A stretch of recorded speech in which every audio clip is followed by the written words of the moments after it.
Tourists, they come to Tromsø because of the large areas of spectacular nature and, of course, the Northern Lights. The industry has just increased so much the last few years, growing so much faster than we can adapt to it. Guides and people working in the tourism industry, they do it because they love the nature, but at the same time you're bringing people out in nature, and that brings more harm to the nature.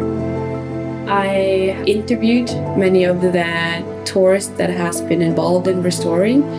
Most of them, when I ask them how they perceive voluntary work now compared to before, they're like, would love to do this as a part of traveling because it's such a nice way of seeing the nature of a place.